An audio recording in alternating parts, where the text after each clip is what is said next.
Good morning, ladies and gentlemen. This is J.R. Moore coming to you live from deep in the mountains of the Missouri Ozarks. On Friday, the first day of December, year of our Lord 2017, welcome to the John Moore Show. The prepper tip of the day, it's a question. Do you have your night vision? Do you? It's one of those things that gets kind of pushed aside. If you can only buy one piece, get a night vision scope for your rifle, quite frankly, because you can use it for other things, but you can't use other things such as binoculars for a weapon sight. So if you can only get one, get a good quality weapon sight. And people always ask, well, what should I buy, John? The answer is how many digits in your checkbook. OpticsPlanet.com is the best place I've found to buy any kind of optics, including night vision. And you might want to check them out. It's a great place to both get an education on all kinds of optics as well as make your purchase. Great people to deal with. Okay. There was an article I read this morning at gunsamerica.com titled Open Letter, Green Berets Go Soft. I've already contacted the Special Forces Association and try to spread the word within the association that they're basically eliminating physical standards to become a Green Beret is what's going on. It's very disturbing, and it's going to end up with people getting hurt and killed. We have patient waiting in the green room, my friend Tom Berryhill. Tom is a gentleman who took the time and made the effort, which is an ongoing life pursuit for him, to become very knowledgeable in radio frequency engineering, emergency communications, ham radio. Good morning, Tom. Hello, Tom. Hello, Tom. Button, John. I'm here. Okay. Push the right button. Wrong button. I'm sorry. Aha. Good morning. Good morning. Tom, I did an install earlier this week at our Radio Shack we have down here in Osage Township in Crawford County. We have a Radio Shack built with the antenna installation was last Saturday. It took 6 men and a teenage boy to do the install. We have a 11-meter antenna, which is the nicest 11-meter antenna I've ever seen, quite frankly. It costs less than $200. Got some nice radials coming out the side of it. And our FM antenna for our FM transmitter also. A couple of days ago, I went in and finished the install on the coax, doing a nice, neat, and tidy install to NATO standards to the best of my ability, and then made sure everything was there to start our testing, which will be hopefully in the next week or so. I'll be doing a presentation this coming Wednesday, Tom, to our local sheriff and some other people that in positions of authority in our county dealing with emergency preparedness. And one of my goals is going to be getting a frequency assigned to us to talk to CENTCOM, where they take care of the emergency communications in the county seat. What I'm doing is something that all 3,000 counties in the United States should be doing, shouldn't they? Well, I agree with that, John. The big problem is in the metropolitan areas, the larger cities.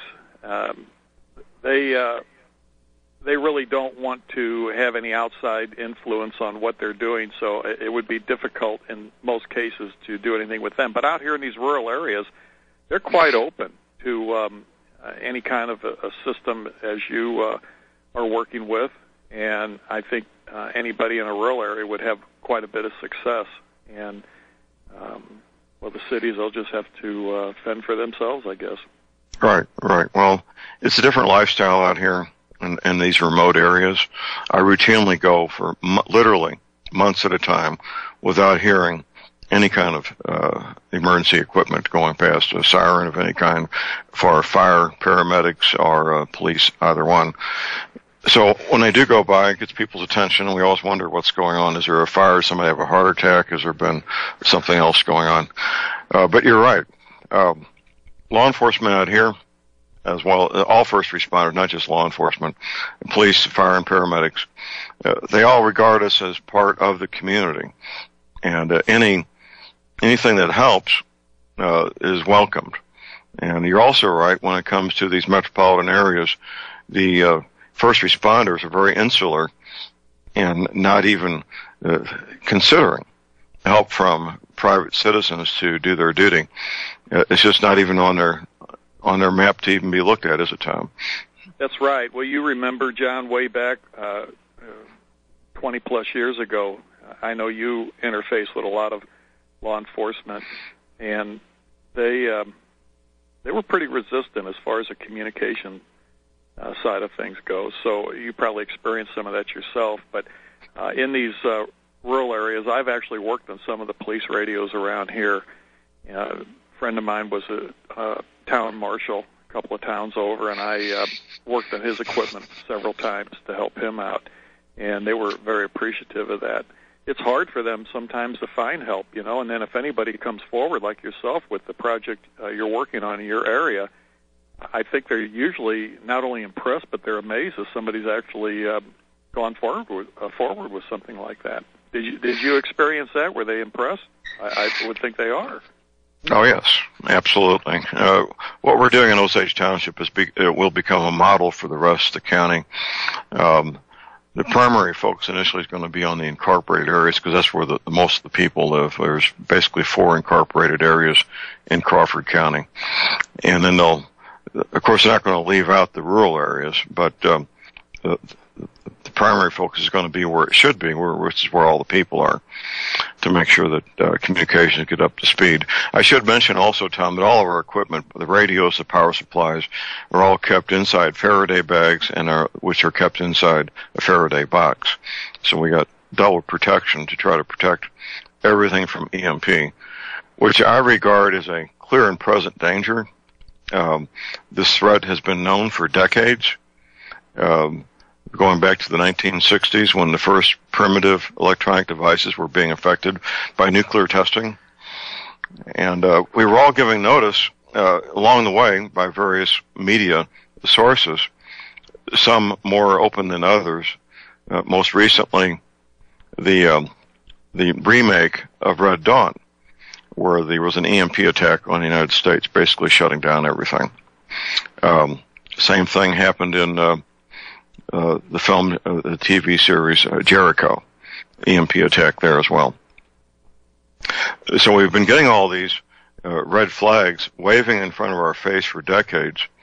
Even the TV series America, spelled with a K, in the mid-1980s, which was more than 30 years ago.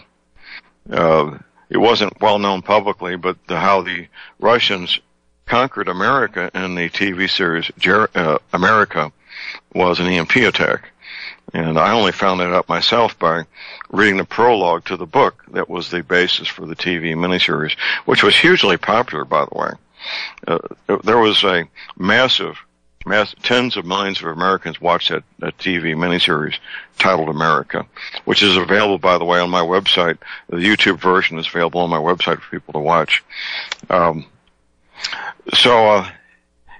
Did you see my alert that I wrote, Tom? It's on the top of my homepage. Well, yes. Yes, John, I received that by email. So, right. Yeah. Well, my alert. Everybody reads that. Well, they need to, but I'll summarize it real quickly. I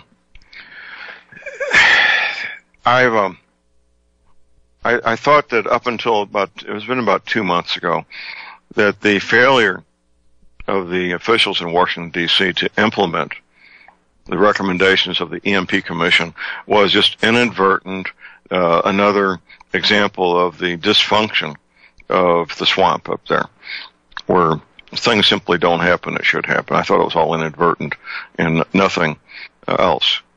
But it's been about 6 or 8 weeks ago, however, I found out that the high-level officials in the Obama administration were actively attempting to stop the recommendations of the EMP Commission. Once I learned that, Tom, it took on a whole new light, and I wrote my alert Monday and got it published, stating that fact.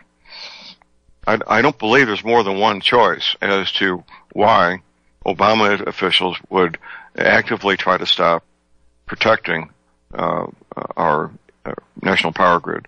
That being, they want us to be attacked successfully. I can think of no other alternative. Can you, sir? No, John, I have to agree with you. And reading that alert that you put out was really, you just stated the facts, and you've come to the proper conclusion as far as I'm concerned. So, well, there's no. I would love to think of and find an alternative conclusion, but there's no rational, logical alternative conclusion that I can even conceive of. That's right, and we can talk some more about EMP shielding and some ideas, some things that I've actually done myself. The big problem is none of us really know exactly what would happen, how strong these bursts would be, these energy bursts. All we can do is the best we can with what we have to work with, and then hope for the best. But I think with some simple methods, low cost, that people can shield their electronic devices and probably suffer little to no damage. And we can elaborate on that a little bit here if you'd like to. We should. I looked up some of these EMP resistant fabrics, and I attempted to make contact with a sales rep in St. Louis, and it's been more than a week. He hasn't got back with me, but it had the highest rating for protection, and I need to initiate that again. I've just been covered up with different projects here. But let's just begin from the beginning. What EMP is, how it affects electronics, and then how to protect it. So let's begin, Tom, with what electromagnetic pulse is. First of all, go ahead. Well, when there's an explosion, I would think is, and you would know more about this part than I would, John, but above the way up in the atmosphere, maybe several miles up or higher, they would explode a device that would put out a large magnetic pulse, electromagnetic pulse. And what happens with electronics, it's not so much the wiring. It won't really hurt the wiring, unless I guess it was very close, but it will typically overwhelm the solid-state components, mostly the transistors and diodes and the chips. Now, the chips are comprised of diodes and transistors, but it's the silicon wafer in there, and it's almost similar to getting hit by lightning. What it does is it shorts out the junctions in the silicon wafer that makes up that electronic component, and either opens it up or shorts it out. Then your device fails to function. Now, what people should also keep in mind, and this goes for lightning damage as well. Many times the damage, you might think your equipment is still functioning, and, well, I escaped this one. Everything's working right, when it may start to fail slowly, sometimes even a month or two down the road. So you've got to keep that in mind also, that sometimes these failures are because of microscopic punctures through the silicon wafer inside that chip, and it fails days, weeks, or months down the road. So keep all that in mind. What I've done for some of the equipment I want to protect, I've actually used what's called mu metal, MU-METAL. And mu metal is it's an annealed metal. It's rather soft. You can buy it in foils and thicker sheets, and it also shields the magnetic component. We talk so much about shielding fabrics and foils and things like that to keep the radio frequency component out, that part of the pulse. But what's also very critical is the magnetic field that comes through, John, and I don't hear anybody talking about that. The closest I've heard is putting your equipment in a trash can, because if you have something that has a high iron content, a metal, such as mu metal, even steel, even a steel trash can is better than nothing, because that will help to shield the magnetic part. Now, if you have several layers of that, it's even better, because the magnetic current, as that pulse, as that electromagnetic pulse comes sweeping by your area, it's the movement of that pulse that induces currents into the wiring that can then put these harmful voltages, excessive voltages, into the chips and transistors, diodes, and start destroying them. But if you can shield from that not only the electrical, the voltage pulse, but the magnetic field. If you can shield from that magnetic field, you'll never allow any current flow to happen. See, when you take a conductor like a copper wire and a magnetic field cuts through that, sweeps past that, it will induce a current in that wire. And that's exactly what would happen with that electromagnetic pulse swooshing by your area. So I like the mu metal. It's not cheap, but it's not overly expensive. And if you can't afford that, just sheet metal, such as the galvanized sheet metal that's used for ductile. That's probably the simple thing for people would be a nice, fresh, clean from the hardware store galvanized steel trash can with a nice, tight-fitting galvanized steel lid, and then line the inside with carpet or blanket or cardboard, so whatever you place inside there does not physically touch the metal. That's right, and then get a smaller trash can of the same design, and so line it with carpet, cardboard, something to keep the two from touching, and then put a second one inside of there. Because what you want, and the way to test it would be to take a very strong magnet and put it on the outside of the can. You'll see that magnetic energy, it will be attenuated, but it will go through that metal somewhat. So if you have two or more layers, and they're spaced out somewhat, maybe an inch or more, you'll start attenuating that magnetic field quite a bit to where your equipment will most likely survive a magnetic pulse like that. The electrical side of it is one thing, but you have to pay attention to the magnetic component as well. Absolutely. Well, something else we need to remind people about, and this is not talked about hardly at all. If our country is attacked with electromagnetic pulse, I expect there would be a second one a week or 2 weeks or even a month later to wipe out all the equipment that's been properly stored and has been brought out of storage and put in use. So that first month, and I would give it a full month before I would bring my equipment out and start using it, except maybe on a very short-term, as-needed basis, before I brought all my equipment out and started using it again, in the anticipation of a second attack. Your response? Well, I agree with that, and I've thought many times along those lines, John, that everybody would start bringing out this equipment after the initial attack, thinking that they're safe, only to be wiped out by a subsequent attack. Absolutely. Here's our break. Stay tuned. We'll be right back.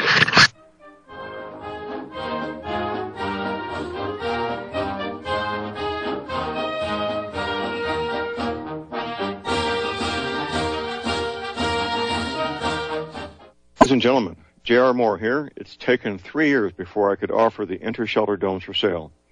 During those 3 years, several different governments and militaries were taking all their production. The intershelter dome homes may be just what you've been looking for to provide affordable, energy-efficient, permanent, and attractive housing. These dome homes are prefabricated units that can be assembled in a few hours by 2 men with a ladder and simple hand tools. Check out the photos of these dome homes built in the Arctic, on tropical beaches, in suburban areas, and in forests. All the details, many photographs, and the pricing of the dome homes are listed on the left-hand side of my homepage at thelibertyman.com. I think you'll find these homes are not only attractive, but they're energy efficient, and a bonus. You can disassemble them and reassemble them as many times as you feel you need to. Pretty great, huh? Something that's very, very unique. Check them out at my website at thelibertyman.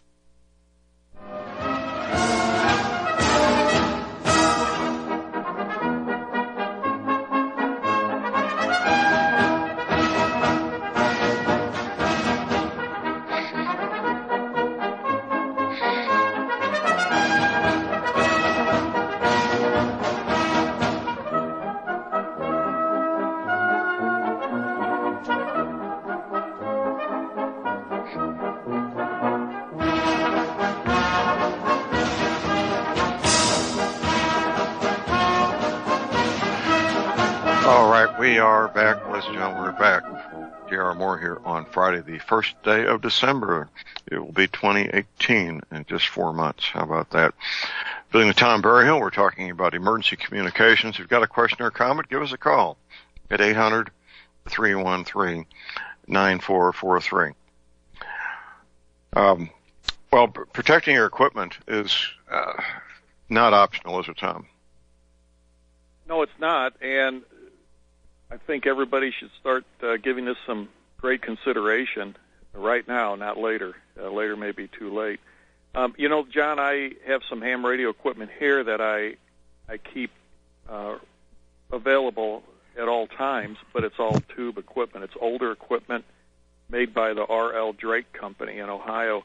They're long since out of that line of work, but the equipment is some of my favorite. But it's all tubes. There's a few solid-state components in there. What I've done for those pieces of equipment, I have the maintenance manuals on them, so they're easy to repair. And the solid-state components that are in these, which are mainly diodes and a few transistors, I bought extras for each piece of equipment, wrapped them in aluminum foil, and then some plastic wrap, and then more aluminum foil, and then I wrapped a wire around that and grounded it to the chassis, and I keep those spare parts inside the radio. So the metal cabinet of that piece of equipment also acts to hopefully shield some of that magnetic pulse. The electrical pulse is one thing, but that magnetic field is going to be what does, I would say, the majority of the damage. So everybody's got to keep that in mind. But that's how I protected my equipment.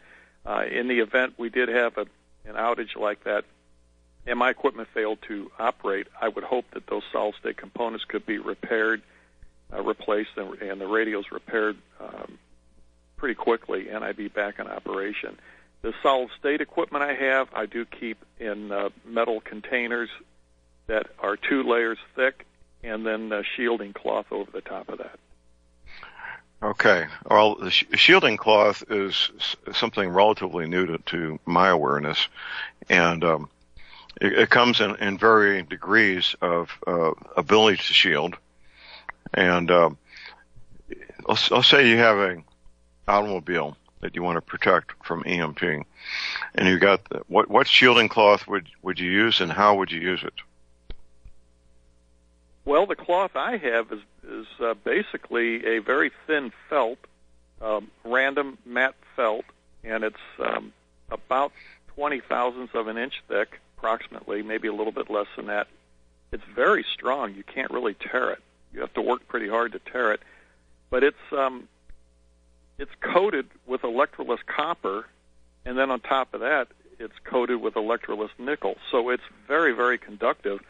And by the way, it works quite well for energy cleaner pads if anybody was wanting to work with some of that. The downside is it's extremely expensive, and it was typically used for shielding in aircraft. And I learned about it many years ago doing work with McDonnell Douglas, and they used quite a bit of this in the military aircraft they were working with. They would shield a lot of the avionics equipment and the communication stuff and the cabling and things like that for critical items. And it really has some great electrical characteristics.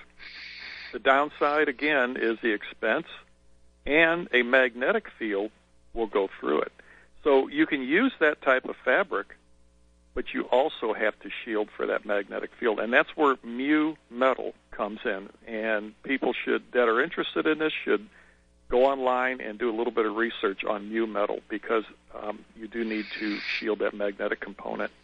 And I have not used a lot of mu metal on the larger containers I made, John. I just used I used what I had, and was 18. Some of it was 20 gauge and 18 gauge cold rolled steel. Just that would sheet metal shop we used to fabricate cabinets and things like that. That's all right. I used. I think for an automobile, if you had a metal building, like out here in the country, you can't go anywhere and not see a metal building. Everybody's got a shop building on their property. I've got a couple of them here. I would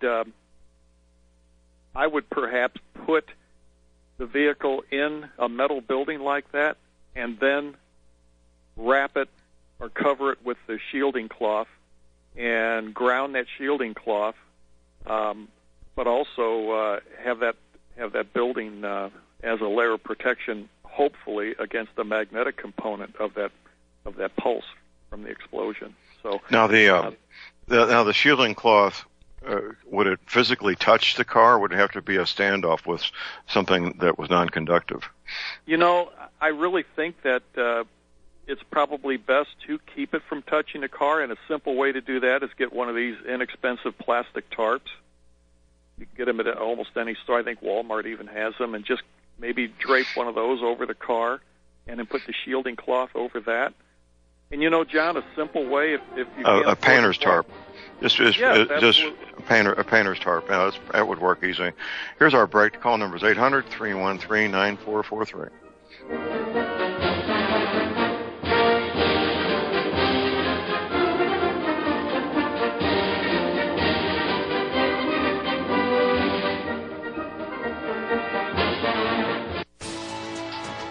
You are tuned in to the Republic Broadcasting Network. Visit our website by going to republicbroadcasting.org.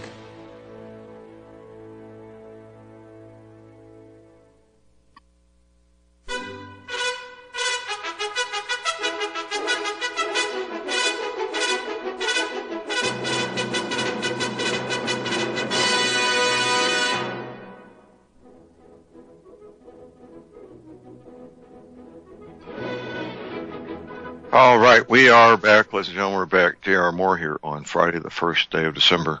My website is thelibertyman.com. That's thelibertyman.com. Christmas gift giving coming up, maybe for yourself or a member of your team.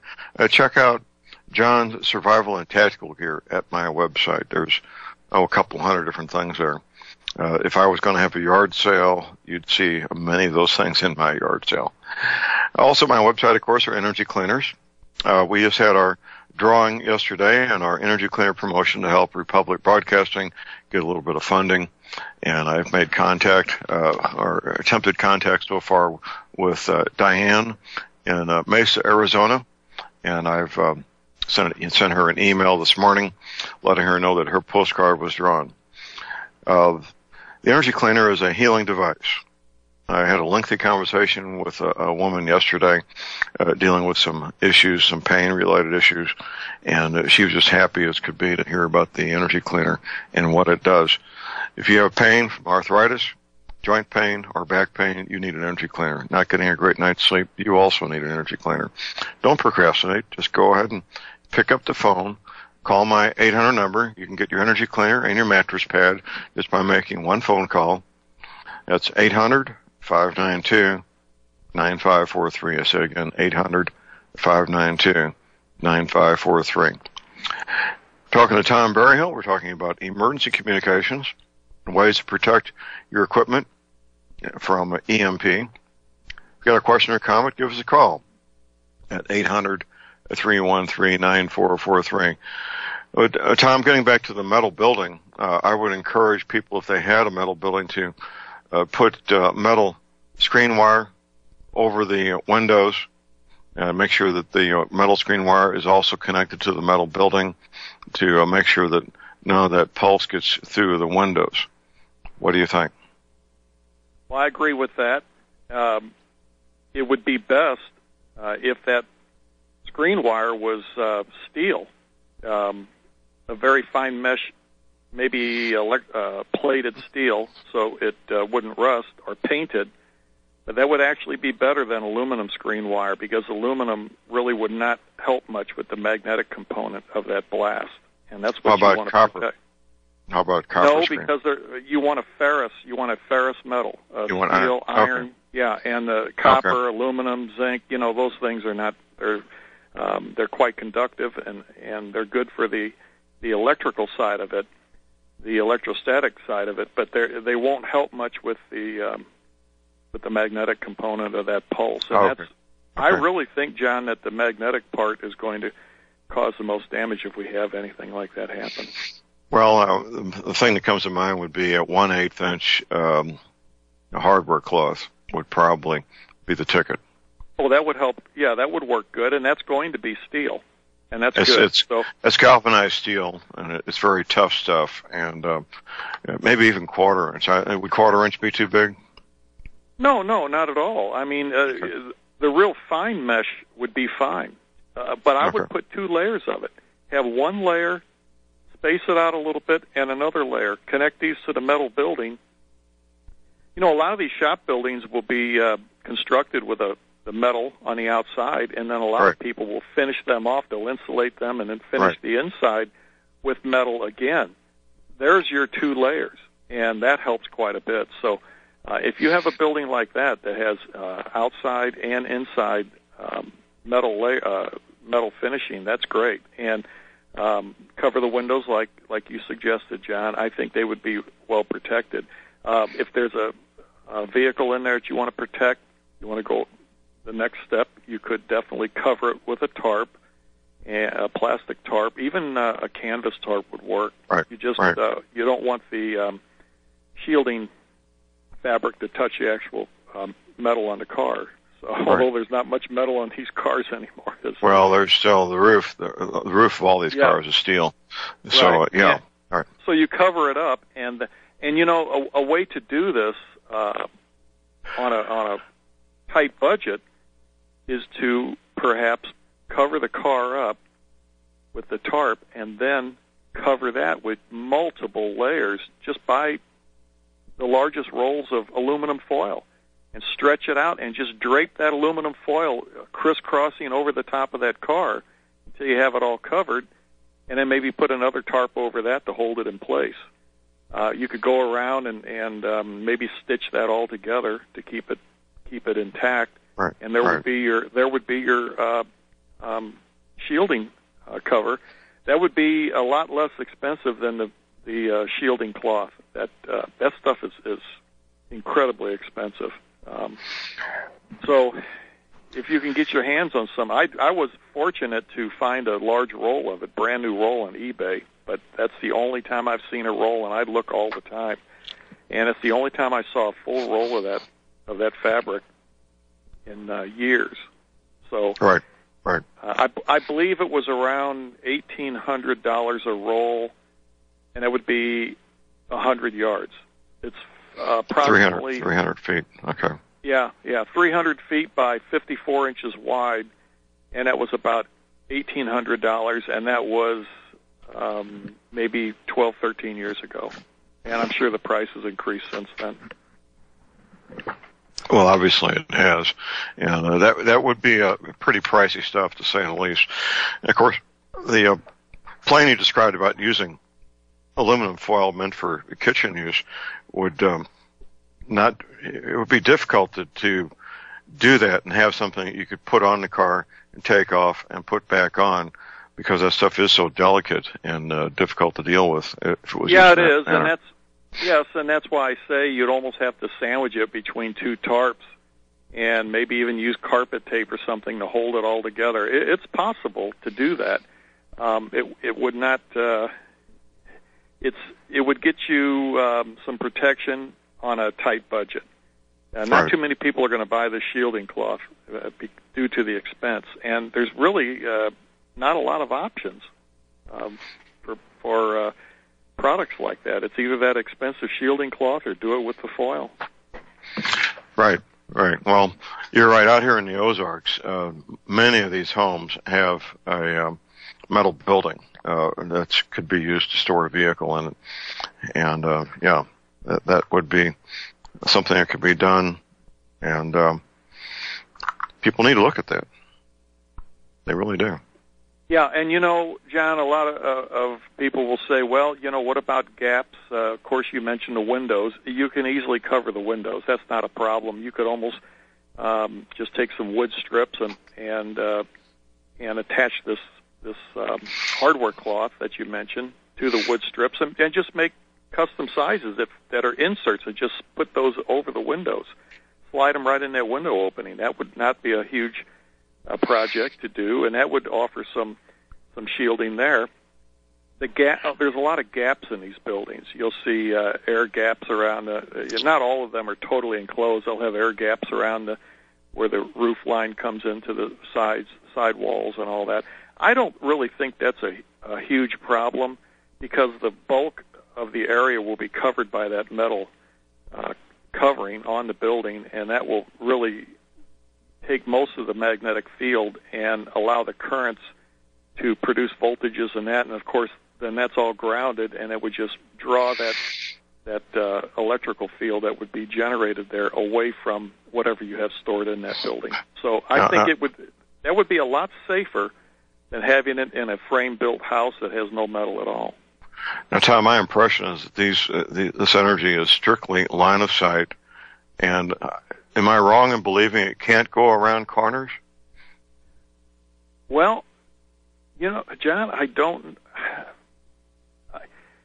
know. I wish I'll tell you what, if we ever have a blast, we'll learn all about it. But I'll say this. It's line of sight. The horizon is about 32 miles.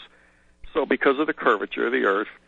And so the higher up you are, and of course any explosion like this to cause this EMP blast would be performed at a very high altitude. So, in theory, they could probably cover the whole country. But the highest intensity, of course, would be right in close proximity to that blast. So maybe or a 100-mile radius or so, that would get the bulk of it for the highest levels. And I still think you could protect yourself even at those levels if you had a metal building like that and maybe did some of the shielding things that we're talking about. That'd give you the best chance. I guess none of it's going to be perfect, and we'll all learn from experience if this ever takes place. And we'll have all the answers afterwards. Well, that would be too late then to be educated. But a follow-up question. The first question was, is it strictly line of sight? Can it go around corners? The second question is, can that energy bounce off something that it hits to go around a corner? Well, sure it can. It will bounce around some, and, it depends on the frequency range. Now, if this blast covers the entire electromagnetic spectrum, well, it's going to have an HF component that could actually bounce around and just like a radio signal would off the ionosphere, I would assume it could do that. And you have to take that into consideration, so there could be some long-range components to this blast, to this electrical and magnetic field that's produced, although it's going to lose quite a bit of its intensity as it bounces around. So keep that in mind, too. And so there's some protections just from the distance and the reflections. But yes, if it's covering the entire spectrum, there will definitely be some bouncing around and some long ranges involved. But again, it loses intensity every time it bounces off of something, and the farther it goes, it drops off. Actually, it drops off at the square of the distance. So you have to once it goes a few hundred miles, John, I don't think there'd be that much left. Although, again, we don't really know. Right. Well, we can only go by conventional theory. Right. Well, that would certainly be more incentive to have more nukes going off. I've always heard that they would want to do one per time zone, so it would be 4 for the continental United States. But they certainly, if they had the ability to do more, why wouldn't they go ahead and do more? Yeah, kind of like the gift that keeps on giving. Yeah, absolutely. Well, it is something that we can mitigate, and what we're talking about is mitigation of protecting our equipment for communications. And the same thing applies for generators and water pumps, refrigerators, all the things that we need to be able to have some quality of life. I read recently, Tom, that the 2 human activities that take up more man hours per day on this planet for more than 7 billion people are carrying water and firewood, even today. That's what takes up more human activity per day, per person, than any other activity, carrying water and carrying firewood. Well, if we get an EMP blast, I think a whole lot of people will become skilled in those areas. Because it doesn't a lot of that. Doesn't take much skill, John, but it does take time. Go ahead. another thing, I always try to come up with low-budget ideas. Another thing is to find one of these large cabinets, like a storage cabinet that's used in the typical office. You know, they have doors that open up, and it's all metal, it's all steel. That would be a great way to offer some magnetic shielding, especially if you then maybe took ammo cans, metal ammo cans, not these Chinese plastic knockoffs, but the metal, the real metal ammo cans, and put your sensitive electronic items in cans, and or maybe even smaller trash cans, or anything that's steel. If a magnet is attracted to it, it would be usable. Store your items in those, and then put those items inside of this large metal cabinet with the doors that close, and you can also lock it. Many of those have locks on the handles, so that would be a very inexpensive way. And I've seen those things for sale at used office equipment places. You can pick one of those up for less than $100. So that would be an inexpensive approach to making a magnetic shielded enclosure. The ammo cans and that cabinet would work quite well. Absolutely. Well, that's good advice, and these are very workable ideas. The steel cabinets that you described, they can be had at flea markets and yard sales they almost give them away, and catch one on sale at a place like Home Depot or Lowe's at a reasonable price, and just get it done. I've owned several of those cabinets over the years, and they're handy for storage, and you can put a lot of things in there besides your communications equipment, couldn't you? Oh, absolutely. And some of those are large enough you could keep all your files, your important papers, keep everything in one spot. Although that pulse wouldn't hurt any of your papers or anything, but you can use it to store all your items in there. And and then speaking of that, John, a large metal safe. Many of us have safes that we keep valuables in. Same situation. If you ground that safe, put a ground wire on it. In the event it's not grounded, make sure it's grounded, and then another metal container inside of that would be a very nice magnetic shielded compartment. If you want the absolute ultimate, and you have the money to do it, I would purchase mu metal and make a container that has at least 2 layers of mu metal that's separated from each other. And then you could put your fabric, your shielding fabric, the conductive fabric, over the top of that. Now, that's going to cost a bit to do, but that would be the ultimate. I don't know what else we can do other than to bury it underground. Now, burying something underground would provide shielding also? Well, especially if you took some of that, let's just say you dug a hole and you put some of your items underground, and then you laid some metal sheets over the top of that and secured them to the ground. That's because anything that will deflect or take that magnetic field and direct it away from the items you're trying to protect will help. And it's going to take, that mu metal is, John, it's like those batteries. Aren't those nickel iron batteries that you talk about and use? I believe that's what the mu metal is made out of. Oh, really? Oh, yeah. Okay. I wasn't aware of that. Yes. I was not aware of that. We got a caller here. We got Diane in Phoenix. Good morning, Diane. Good morning. I had a question concerning, people that live in trailers that are constructed all of metal.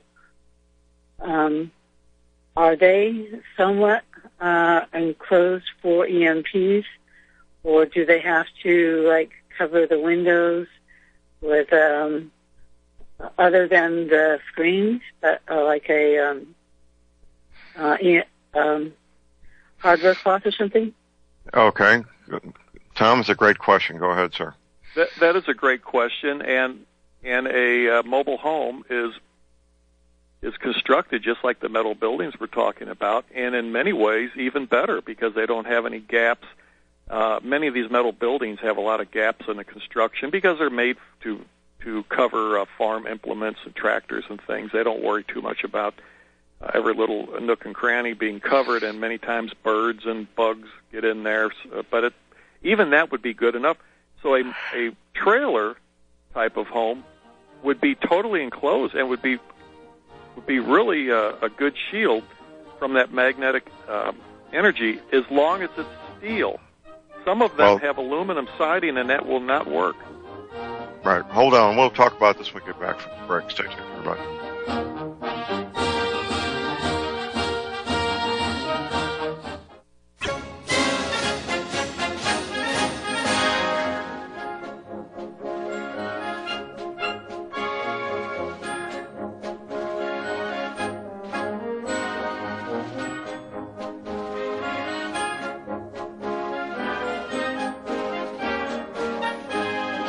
Okay, we're back, ladies and gentlemen. We're back. J.R. Moore here on Friday, the first day of December. Tom, we need to wrap up your answer for Diane because we got one more caller. Basically, the mobile home. The only thing Diane needs to do is Diane needs to verify. Go outside on the trailer and put a magnet on. If the magnet sticks, that's good. If it doesn't, it's aluminum. It won't be as effective, but it will help some. Cover the windows with hardware cloth. Make sure a magnet will stick to that, as John described with this hardware cloth. Those are the two things you need to do. Otherwise, I think it'd be she's ahead of most of us. There we go. Diane, thank you for your call. We appreciate that. Next we go to Jimmy, our last call.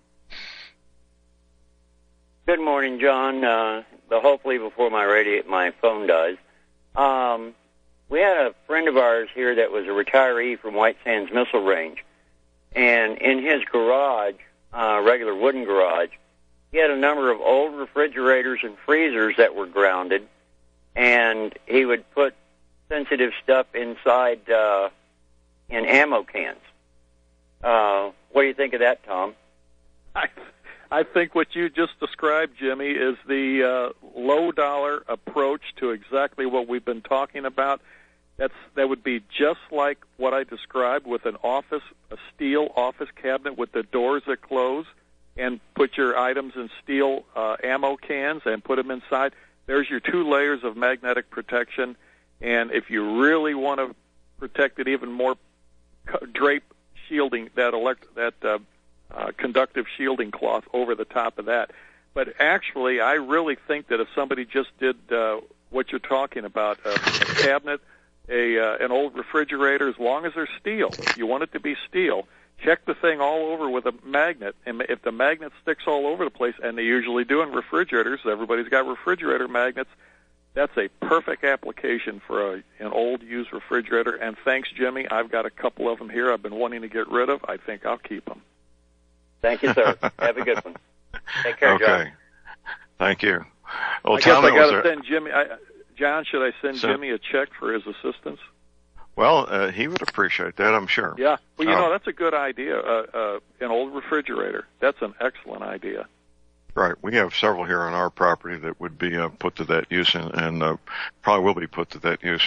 Tom, we're pretty much out of time here. I want to thank you for being with us and look forward to having you back next Friday and Thursday. Okay, John. I enjoyed it. Thank you. Okay. Thank you. Yeah, this electromagnetic pulse thing is massive. It really is massive. Diane, thank you for your call, by the way. That's a lot of people that have mobile homes and travel trailers. The travel trailer is more likely to be aluminum because of the weight saving there, but many mobile homes have steel siding, but some have aluminum. It just depends on the manufacturer. But even the aluminum is better than nothing. As far as that goes, if you got an aluminum mobile home, just have a secondary container inside the mobile home made of steel, and you got all your bases covered pretty thoroughly there. And here's our top of the hour break. We'll be back with Dr. Phil Myers. Stay tuned.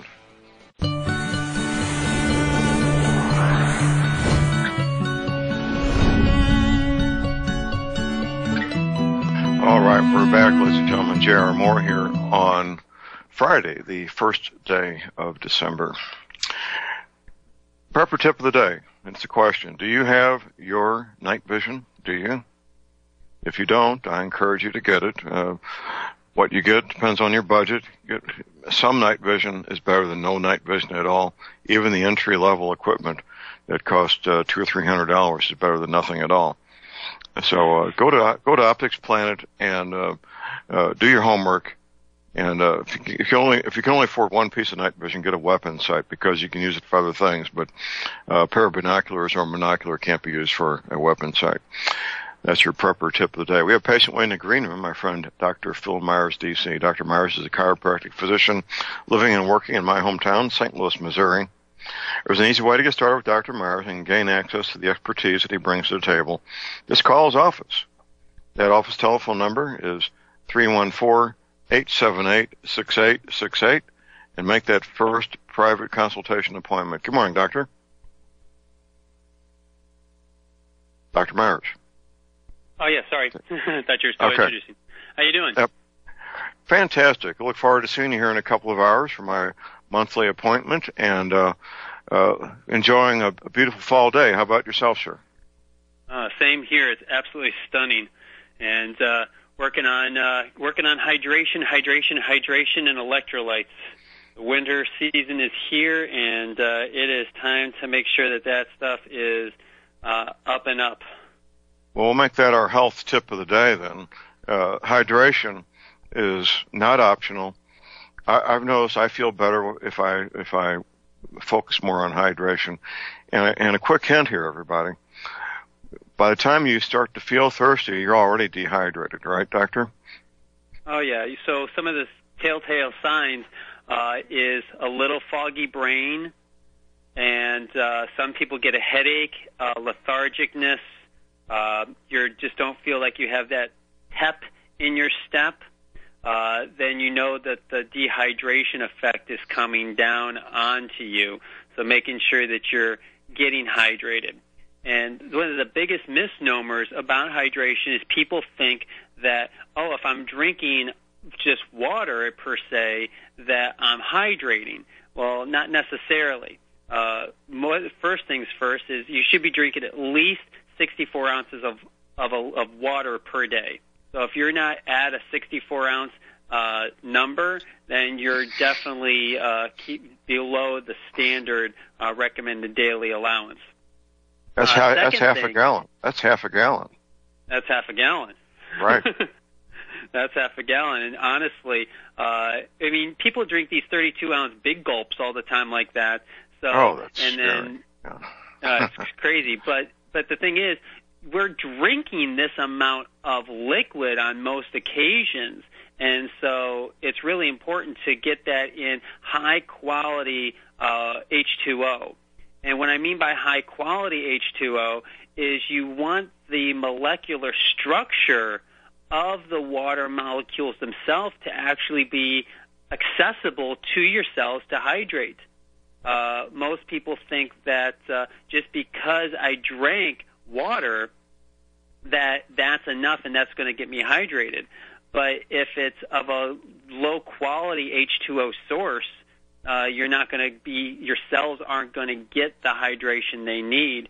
So making sure that they're very high in electrolytes and good structure. I mean, if anything, no matter where you get your water from, literally just holding it, and this might sound hokey to some people, but it really does work, and it's really real in scientific literature, is if you just hold it and literally give it a sense of peace, your energy field then will structure that water to be accessible to your cells.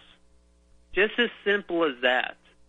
And if you're doubting it, and if your amygdala is like, oh my God, that sounds new agey, give it a shot.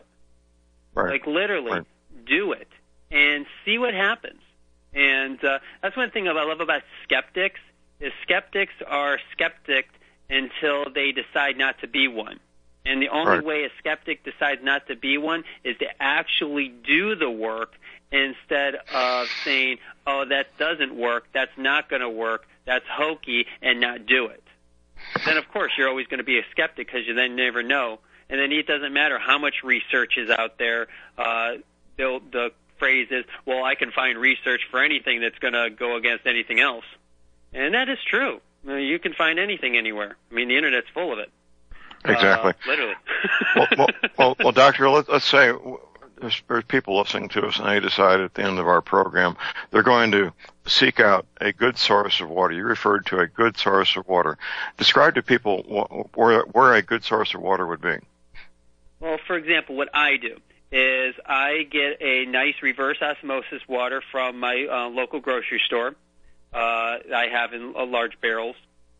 And then I do a couple things. I have the molecular hydrogen water, which I add to my water. That is huge. It makes the water immensely accessible to your cells, and on top of it, it's a free radical scavenger that neutralizes all your free radical cells and your prematurely dying cells, and it neutralizes those free radicals into pure, hydrating water molecules. So you're drinking water that then creates water. It's amazing.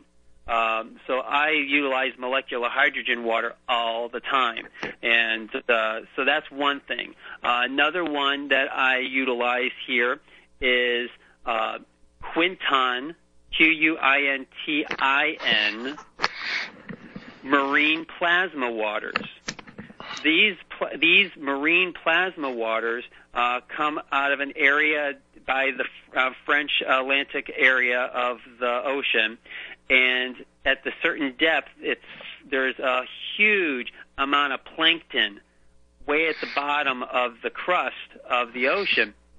And at that area, the plasma ability and the high electrolytic compounds are immensely high. It's like the best fertilizer that you can get for your soil in the ocean. And so I utilize their isotonic solution, which is a more diluted version, to add to my water. And that makes my nervous system extremely relaxed, calm, and very, very focused. And then if I'm doing some workouts, if I'm being really, really active, then I'll utilize their hypertonic water. The hypertonic water is the pure solution. It's very amberish in color, and I'll utilize that in my water for when I'm really, really, really pushing the limits of my physiology and my exertion levels. Now, Doctor, I need to interrupt you, Doctor. At your website, can people find references on how to purchase these items at your website? Yeah, if you go, the best place to go is my supplement store, which is the DSSorders.com/La Gianna. The registration code is Paul Michael 987. So you go there, you'll get all the different supplements that I talk about, with the Quinton supplements and the molecular hydrogen waters. Those three things I use all the time, and I can tell because life gets you and you forget. And it was just, for example, during Thanksgiving break, I left on a early Wednesday morning, got in the car, drove 10 hours to Cleveland, and then got to my family. And, of course, my family being an Italian-German family of a very large amount of people, it's one big-ass party. Right, so, right. I mean, there's food like you wouldn't believe. There's alcohol. There's drink like crazy. And even a person like me who maybe have that's the only time I really drink when I'm around my family. And so the amount of for me, 3 beers is a lot. And so having that type of drink, not always drinking water, just bouncing back from one house to the next house to the next house with this food, that food, and the other thing, and then being there Wednesday, Thursday, Friday, and then leaving Sunday, coming back here. I got back here, and I was Monday. I was like, oh, my God, what did I do? Right. And right. So it normally takes a person with that, if you do that type of lifestyle, about 3 to 4 days to completely regenerate your hydration level. It took me about a day and a half utilizing these products, and just got my system right back in charge. And so it really, really helped expedite the process of rehydration, because the structures of those waters, the molecular hydrogen and the quinton marine plasmas, make the water accessible to your cells. Okay. Well, something I also do in addition to what you're saying is I put a quarter teaspoon per quart of pink sea salt, Himalayan pink sea salt, in the water also. Yeah, and that's excellent. The Himalayan sea salt is wonderful for the hydration level. So I utilize the pink. We've talked about the pink Himalayan sea salt a lot too. So yeah, those 4 things: the H2, the quinton, iso and hypertonics, and then the Himalayan sea salt. Wonderful for getting the structured water back into your system. Well, it's pretty basic, and I've told this. It's a quick footnote here. A number of times, my wife, Dr. Moore, had a patient early in her practice, this 30 years ago plus, who adult female who took pride in quote unquote, "I never drink water." Mm-hmm. Yeah, I mean, how strange is it? I mean, really. It really isn't, especially when you get into your higher age groups, especially more like 60 and above. A lot of them don't like drinking water because they have to pee a lot. Well, one of the reasons that is, I mean, for many reasons, is the dehydration effect. It literally causes kidney and bladder stress. And so then when you start drinking water, what you're doing is you're alivening those 2 systems, the kidney bladder system, and also the colon for like constipation and diarrhea, stuff like that. And so when people start, quote unquote, drinking water again, they're having to go to the bathroom. Well, it's because those systems are waking up. But here's the thing. After about a week of being fully hydrated, you don't do that anymore. Your bathroom times are more regulated. Right. But give it a week, and you'll get through it. Well, the paramedics that I work with, they routinely, whenever they arrive on the scene, one of the things they do once a person is stabilized is do the pinch test. Now, this is a simple test for dehydration.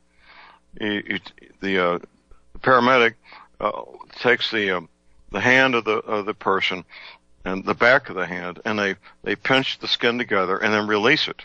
If it doesn't go back to flat and normal almost immediately, then they know, if it stays in the vertical position from being pinched, they know that person is severely dehydrated, don't they, doctor?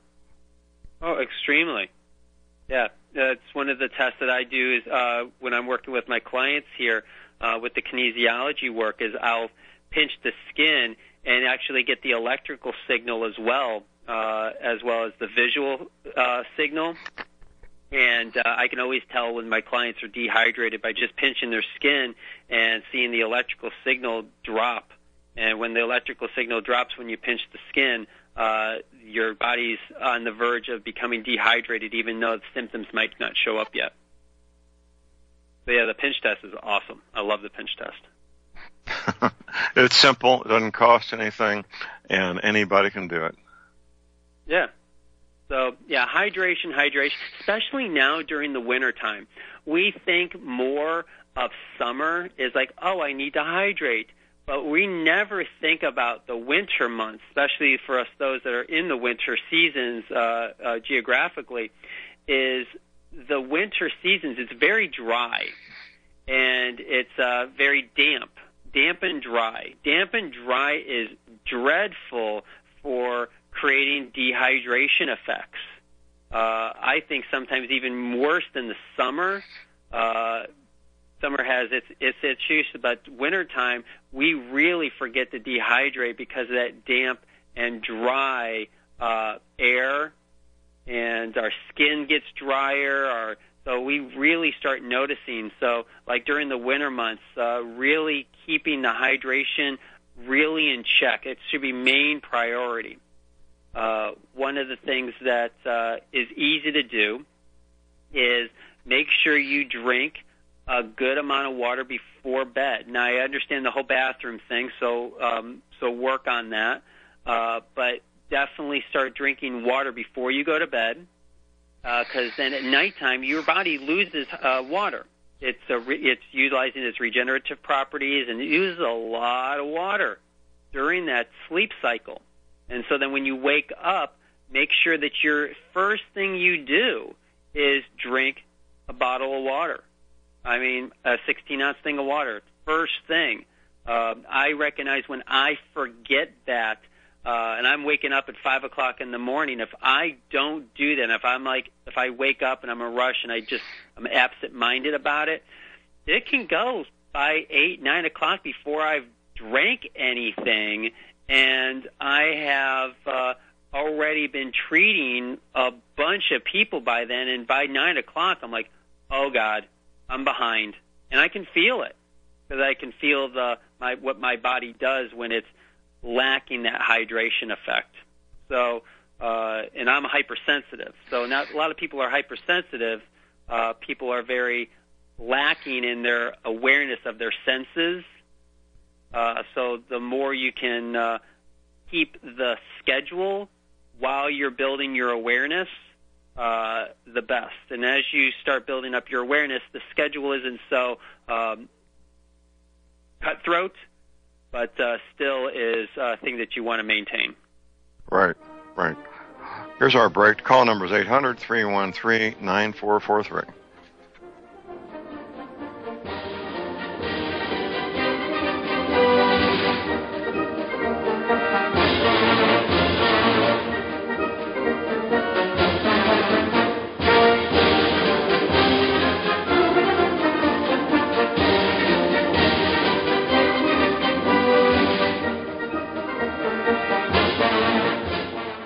Ladies and gentlemen, J.R. Moore here. It's taken 3 years before I could offer the inter-shelter domes for sale.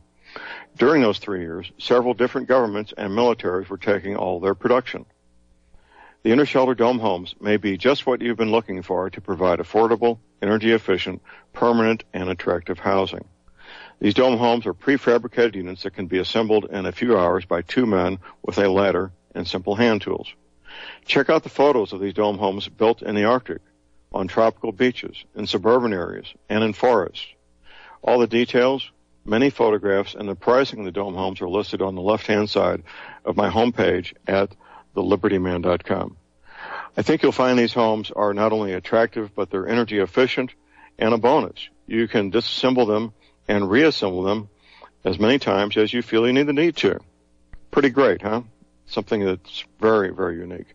Check them out at my website at thelibertyman.com. Thank you.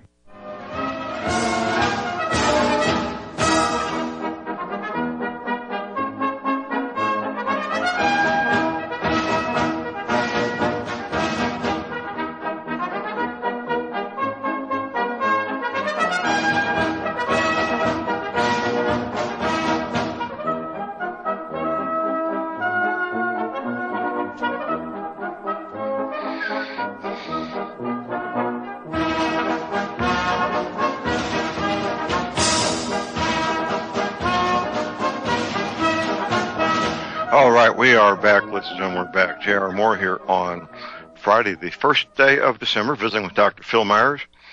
If you want to gain access to Dr. Myers' expertise, all you need to do is call his office, make that first private, no-charge consultation on the telephone.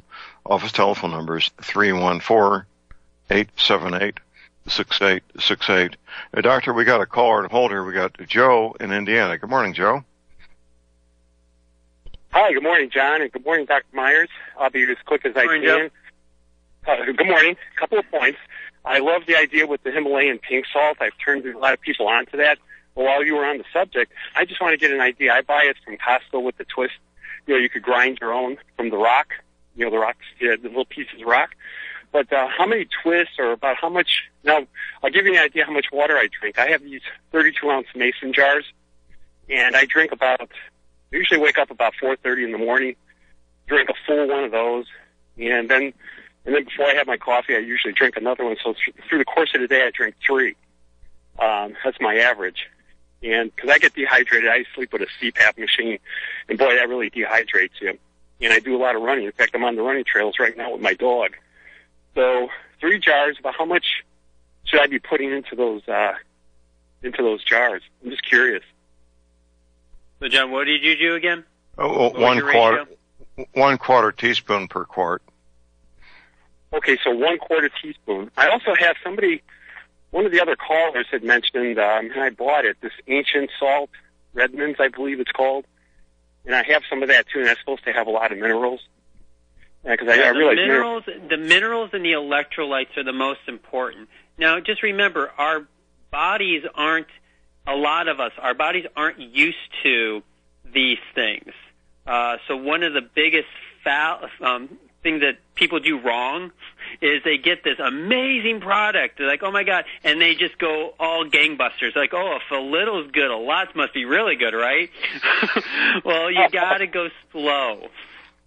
Yes. So start gently. So whatever the amount is, just put a little baker's pinch in 16 ounces of water. Start with that, and then it's like, okay, I felt that it wasn't too much. It was just enough, and let your body feel the effects, and then be like, okay, and then do it again and see if okay, well, should I do a little less or a little more, and kind of just gauge yourself so you're not overdoing it too fast because the way the cell has water, you have all this water on the outside and you have water on the inside, and it's those electrolytes that allow that transport mechanism to happen. So okay. Start slow. Very good. I've been doing it, but I just wanted to get some kind of idea about how much, because I just put about 2 or 3 twists of the Himalayan pink into each jar. That's pretty good. That's pretty good. Again, you also have to kind of take into consideration your activity level. Like I said, with those Quinton marine plasmas, I normally always just use the isotonic. Okay. But then when I know that I'm going to be doing a lot of physical work activity, like yard work or any type of hardcore exercise or really kick my butt that day, I'll use a hypertonic to amp up a little bit. But most of the time, my body does really well and only needs the isotonic. Okay. Well, that's great. Thank you so much, Doctor, and thank you, John. Yeah, okay, Doctor, you're welcome. You're a fountain of knowledge. You're welcome. Thanks for listening. Thank you, Joe. Call number is 800-313-9443. Well, that's our job, is to help people maintain health and recover lost health, isn't it, Doctor? Oh, absolutely. And when it comes to getting any of these products, like I said, the DSSorders.com/La Gianna, registration code Paul Michael 987. One of the things about that store is I only carry things that I believe in. It's not like I have a surplus of everything. I mean, I can put billions of things on there, but I carry only certain things that I carry here in my office and that I know without a shadow of a doubt work for everybody. Right. So you have everything from your waters to your gut flora rebuilders to your vitamin, mineral, and enzymes to vitality, hormone vitality, energy. You got your liposomals for quick absorption, your detoxifiers, your liver builders. I mean, everything is there that I utilize very specifically. And if you're ever curious of what should I use, give us a call, set up a nutritional consultation, and I'll be glad to go over with you. There we go. We got a break. Stay tuned, everybody. We'll be right back.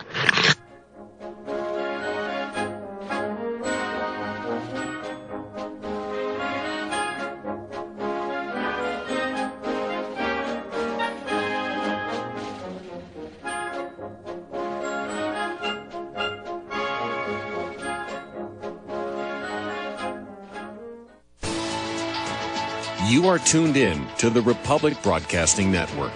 Visit our website by going to republicbroadcasting.org.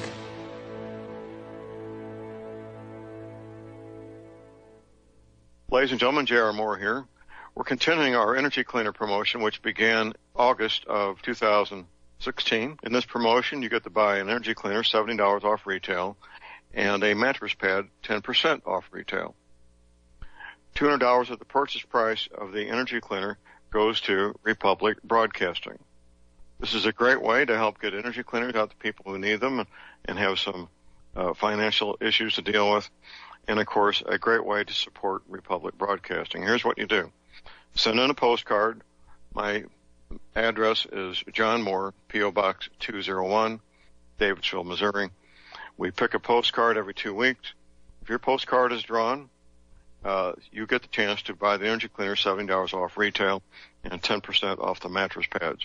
Put your name and your address, your telephone number, and your email address on the postcard, and we wish you the best of luck. Thank you.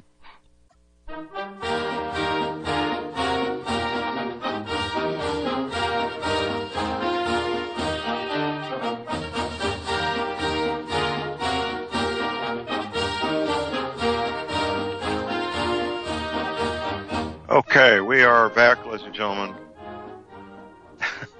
We're back. J.R. Moore here on Friday, the 1st of December. My website is thelibertyman.com. That's thelibertyman.com. We're wrapping up this year here. Our project of finding images of continents with new coastlines is moving forward, starting our second year of finding all these movies and TV shows with images of continents with new coastlines. If you find one, get the screen capture to me, and you get your choice of any of my 5 DVDs as a result of that, as a thank you. Also, my website, of course, are energy cleaners. It's my home business. When you buy your energy cleaner, I'm the guy that packs it up. I take it to the little country post office in Cherryville, Missouri, and ship it out priority mail. Same thing with the mattress pads. I reconfigure them from the factory. I box them up, and I ship them from the little country post office in Cherryville, Missouri, where they have a catfish buffet tonight, all you can eat for less than $10. How about that? Only $285 shipping included for the energy cleaner, and I have a 30-day money-back guarantee. I take PayPal, MasterCard, Visa, and checks can be sent to my address at thelibertyman.com. Keep in mind, I have a 30-day money-back guarantee. Take care of those pain issues, take care of those sleep issues. Toll-free order line, here it is, 800-592-9543. I say again, 800-592-9543. Visiting with Dr. Phil Myers. If you got a question or comment, give us a call at 800-313-9443. Our next caller is John in Arlington, Texas. Good morning, John. Hello, sir. I'd like to ask Dr. Phil a question about. You say you don't. You only recommend things or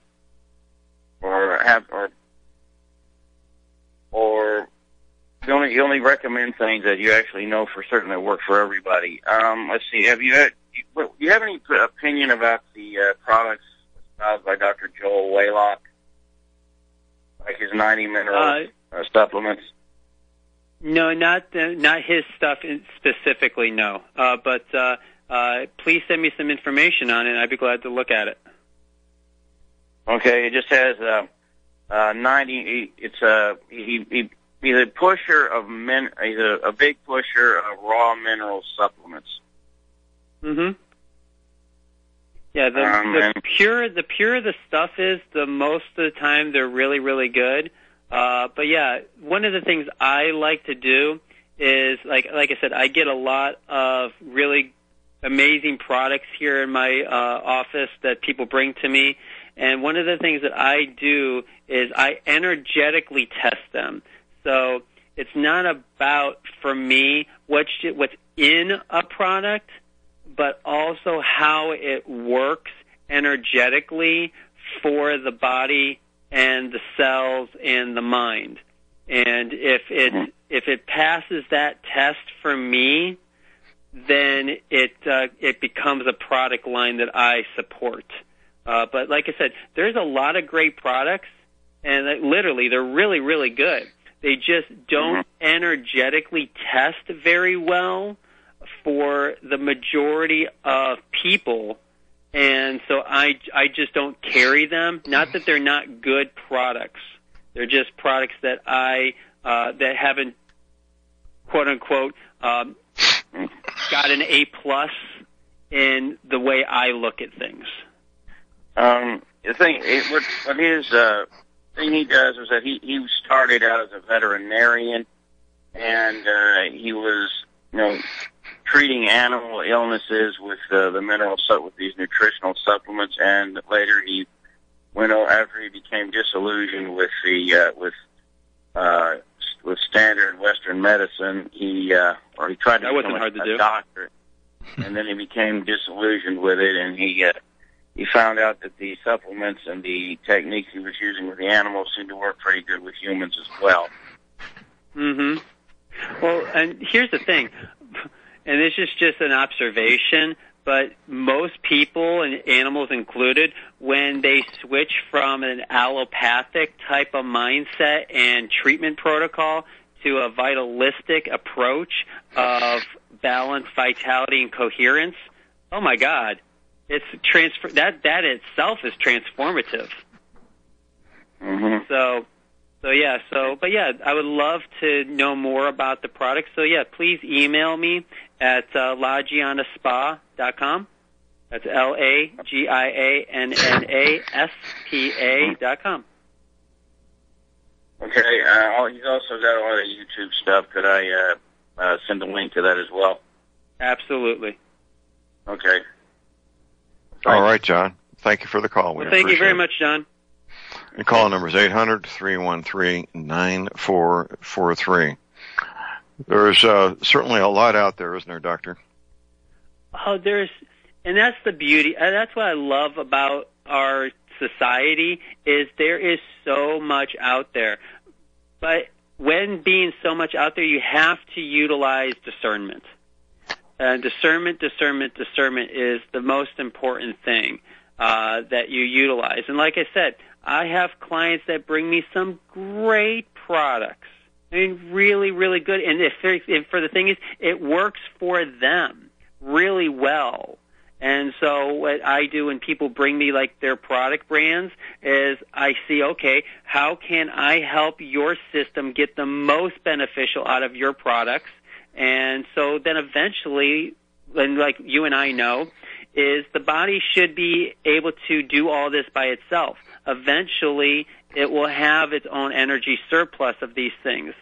So, for example, when I first started utilizing molecular hydrogen water, I was doing 64 ounces of molecular hydrogen water every single day. I mean, and I really needed it, and I knew it. Now, I can have maybe one or two, with the rest of my water intake just being good, old-fashioned, structured water that just has love and compassion in it. Like I said, that might sound hokey for some people, but it works. Well, just because people don't understand something doesn't mean it isn't real. You got it. Now, here's the cool part. If you really want to understand how intention, emotion, and vibration affects water, get the book. Oh God, I just lost it. The Healing Power of Water, I think it is. It's where they basically gave one water love and the other water hate, and then they took a snapshot of the crystal formation that the waters took on. If that doesn't show you that your vibrational field and what you give to something changes it, read that book. Absolutely. Well, it's that book is available on Amazon, and I'm looking it up right here. The author is Masaru Emoto, The Healing Power of Water, published 2008. Yep, that's it. Yeah, $18.52. Yeah, and you can look it up online too. The Healing Power of Water. Just you can see the pictures, and these and more experiments are being done on biological plant life with structured water, and how they structure their water through intention of thought and through sound vibration. And more and more research is coming out there that is showing that vibrational frequencies will and do affect biological structures, either to destroy something or to awaken it into its most vitalistic system. And we all know about it. If you remember the old opera singer that would hit the high note, and then the glass, the crystal glass would shatter. Right. Well, what was that? It was a vibrational frequency that shook the molecular structures of the crystal and shattered it.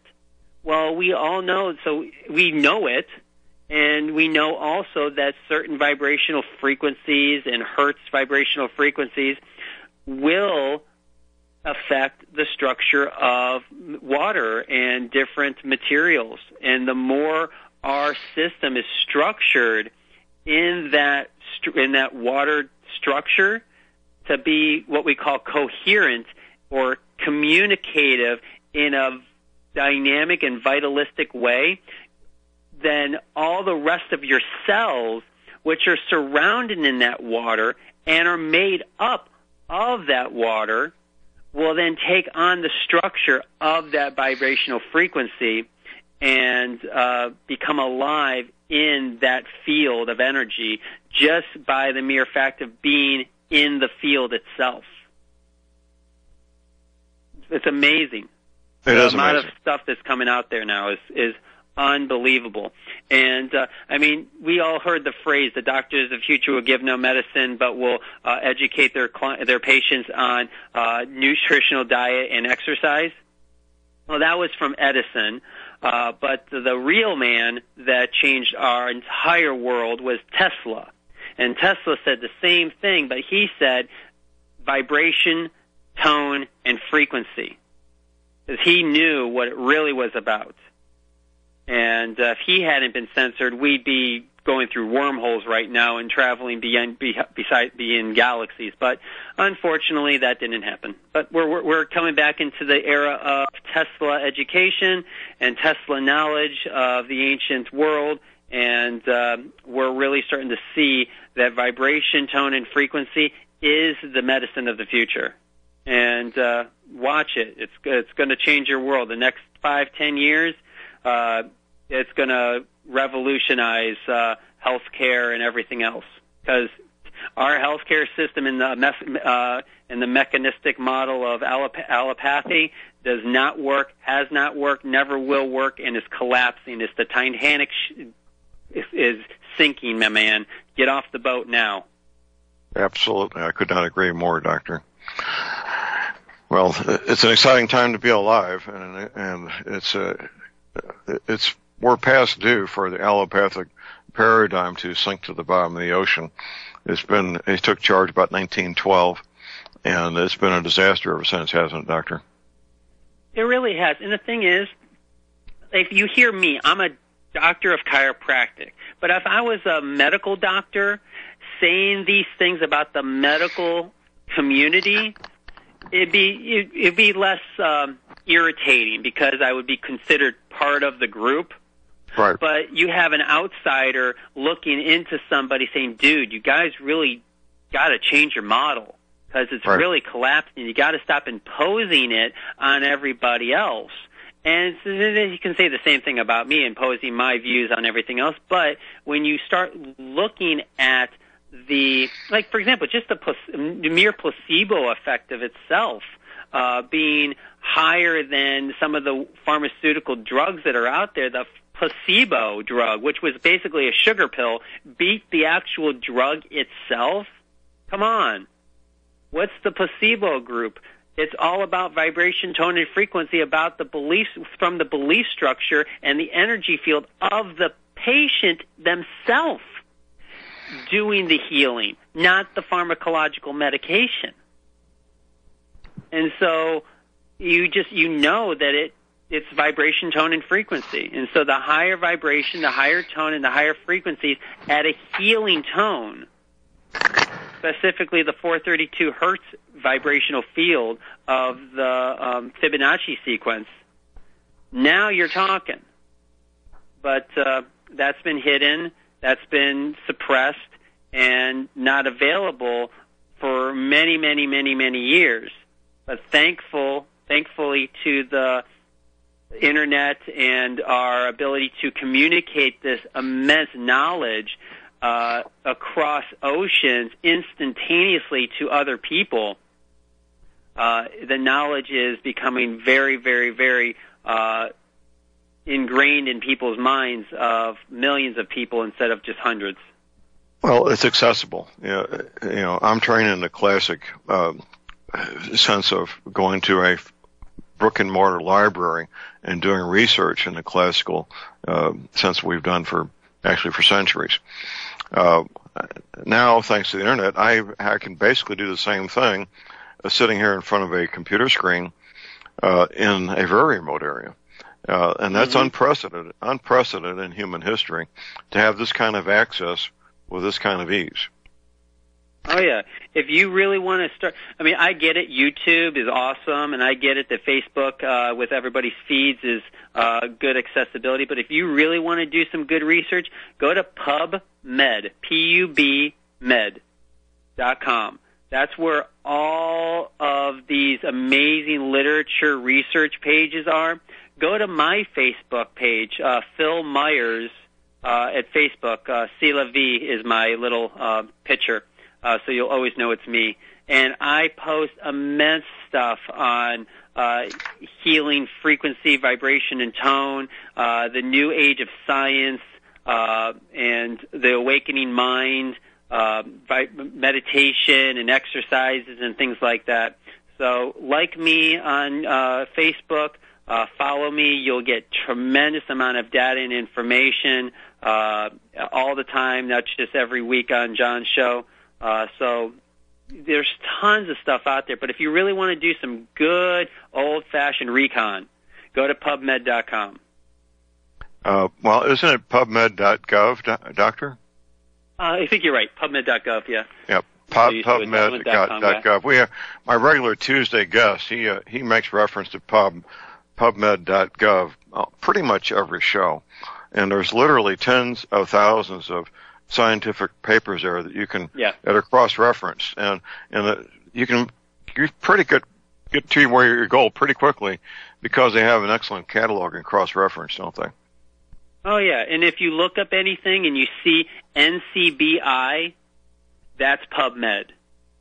So anytime you see NCBI, and I'm not sure what the acronym means, but NCBI, you'll always know that you're in PubMed.gov. And again, tremendous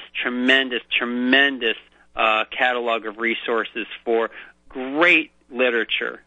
And all you need to really do is read the abstract and then go down to the conclusion, because the abstract, the conclusions have less of the scientific-y language, because they're scientists, and scientists have to write into the scientific language, which just annoys the heck out of everybody, including themselves. Right, because no one uses this type of language except for nerds, which we all are. But PubMed.gov is a phenomenal resource to do some good old-fashioned recon. There we go. We got a break. We got one caller on hold. Stay tuned. Be right back.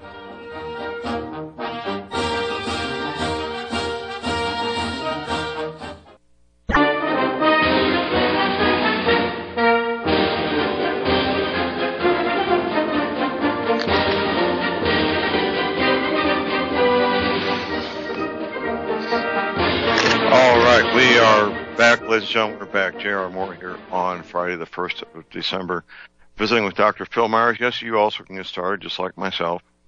Call Dr. Phil's office, make that first private, no-charge consultation appointment on the telephone. His office telephone is 314-878-6868. Doctor, we got our last caller on hold, our friend Rick in Missouri. Good morning, Rick.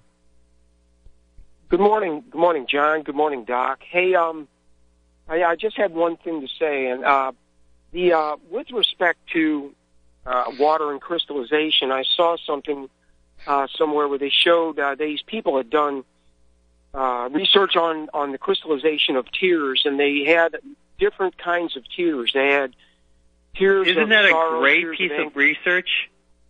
That was weird. Tears of joy, and they all crystallized in a very different way, and they all looked different. It was really startling. Yeah, it was a great piece of research. What I wanted to say about frequency is this. About 2 weeks ago, we had a power outage. My wife had just made a pot of chili in the crock pot and took off to get her hair done, and just about the time she hit the door, the power went down. So I had this single burner that they use for food like catering, and it uses a bottle, a can of propane or a can of butane. I was able to simmer the chili all day long with that one can, and there was still half a can left. You all need to get those. It only costs about $30 for one of these, and a can of butane's $1. But this is what I want to say. The house was dead quiet, but not just audibly quiet. It was as though I had had the pest people take bees out of the house. My house was quiet. For the first time in years, I actually stood there and thought, this is so much better. I almost hope the power doesn't come back on. You don't really notice how, I guess, frequency noisy your house is from all the things going on. But personally, you don't realize it until it's gone. But, man, you talk about what a relief when it stops. Oh, yeah. I highly recommend people getting out of their houses.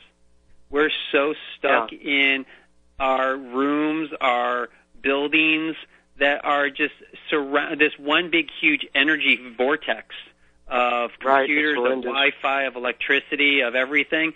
Get out. Get in the weather.